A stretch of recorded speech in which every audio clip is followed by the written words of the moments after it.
ఓం లక్ష్మీదేవియే నమః. అందరూ దివాళీ ఎలా సెలబ్రేట్ చేసుకున్నారు? సెలబ్రేట్ చేసుకున్నారా? మేమైతే దేవుడికి నైవేద్యంగా పళ్ళు, అలాగే వడపప్పు, అలాగే సోడిపిండి ఉంటది కదా! వాటితో తయారు చేసిన అట్లయితే ఇలాగ వేసుకొని ప్రసాదంగా పెడతాము.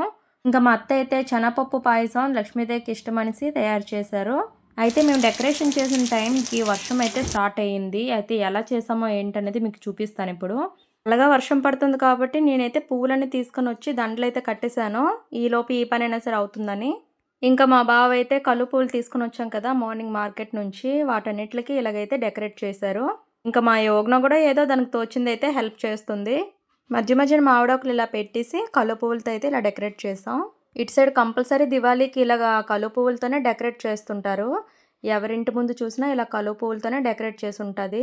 ఇప్పుడైతే కొంచెం వర్షం తగ్గింది కాబట్టి బయట డెకరేషన్ గురించని మా బావ, మా మావయ్య అయితే అరటి చెట్లు తీసుకొనొచ్చారు కట్టడానికి. అరటి చెట్టు అంటే శుభం కాబట్టి దివాళీ రోజు అందరూ గూడా ఈ అరటి చెట్లనేవి తీసుకొనొస్తారు ఇంటికి. ఇలాగ ఇంటి ముందు కట్టుకుంటారు. దాంతో పాటు చెరుకు కొమ్మలు, అలాగే బంతిపూ చెట్టు, మనకు నచ్చిన డెకరేటివ్ ఫ్లవర్స్ అయితే దానికి యాడ్ చేసి కట్టుకోవచ్చు. డెకరేషన్ అయితే అయిపోయింది. మేమందరం స్నానాలు చేసుకొని పూజకైతే స్టార్ట్ అయిపోయాము. మా అత్త అయితే పూజ చేస్తారు. నేనింకా ఈ దీపాల్లోని నూనె వేసి అన్నీ సెట్ చేస్తున్నాను బయటన వెలిగించడానికి. ఈ దీపాలన్నిటికి మా యోగ్న అయితే కలరింగ్ చేసింది. ఇంకా లక్ష్మీదేవి పూజలు అయితే మనం కూడా లక్ష్మీదేవిలా కనిపిస్తాం కదా! ఇంకా దీపాల వెలుగులో ఇంకా అందంగా కనిపిస్తాం. వర్షం పడడం వల్ల కొంచెం పూజ కూడా లేట్ అయింది. 8:30 అలా అయిపోయింది మేము బయటకు వచ్చినప్పటికి. అందరూ కూడా అప్పుడే స్టార్ట్ చేస్తున్నారు పూజ అనేది. పూజ చేసిన టైంకి అయితే కొంచెం వర్షం తగ్గింది. అందుకనే ఆ మాత్రం పూజలైనా సరే అయ్యాయి. వర్షానికైతే నేను కలర్‌తోని ముగ్గు చేయలేదు. కొంచెం ఫ్లవర్స్‌తోనే ఇలాగ సింపుల్‌గా అయితే ముగ్గేసాను. ఫైనల్‌గా అయితే మా ఇంటినైతే ఇలా డెకరేట్ చేసాం. ఎలాగుంది? నచ్చిందా మీకు గూడా? మీరు గూడా ఎలా డెకరేట్ చేసుకున్నారు? మీరు కూడా ఎలా పూజ చేసుకున్నారు అనేది నాకు కామెంట్ సెక్షన్‌లో కామెంట్ చేయండి కంపల్సరీగా. బయట పూజ చేసిన దగ్గర ఎలాగైనా సరే ముగ్గుండాలి కాబట్టి చిన్న ముగ్గయితే వేసేసుకున్నాము.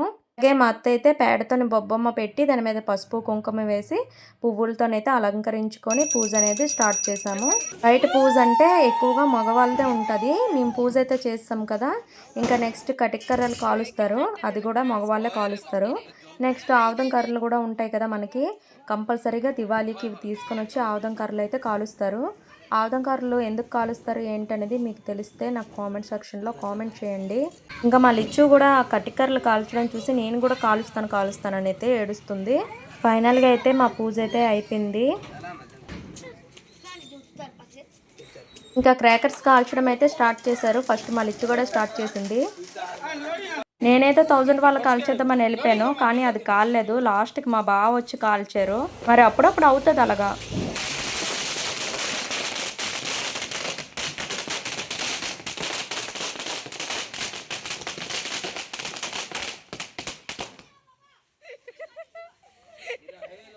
ఇంకా కామెడీ ఏంటంటే ఈ షార్ట్స్ అయితే వెలిగించాం కదా! అవి ఎక్కువ హైట్ అయితే వెళ్ళలేదు.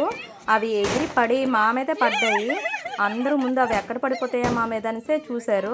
షార్ట్స్ ఎప్పుడైనా వెలిగిస్తే మాత్రం మేడపైకి వెళ్ళి వెలిగించుకుంటే మంచిది. ఎందుకంటే హైట్ కూడా వెళ్తుంది, బాగా కూడా కనిపిస్తుంది. మా దివాళీ పూజ మేము ఎలా సెలబ్రేట్ చేసుకున్నామో చూసారు కదా! మీకు కూడా వీడియో నచ్చినలాగైతే లైక్ చేయండి. ఇంకా మంచి వీడియోస్ నేను చేయాలంటే ఇంకా ఎంకరేజ్మెంట్ నాకు కావాలంటే మీరు ముందు సబ్స్క్రైబ్ చేసుకోవాలి. అందుకనే నా ఛానల్ అయితే ఫస్ట్ సబ్స్క్రైబ్ చేసేసుకోండి. Thank you for watching this video.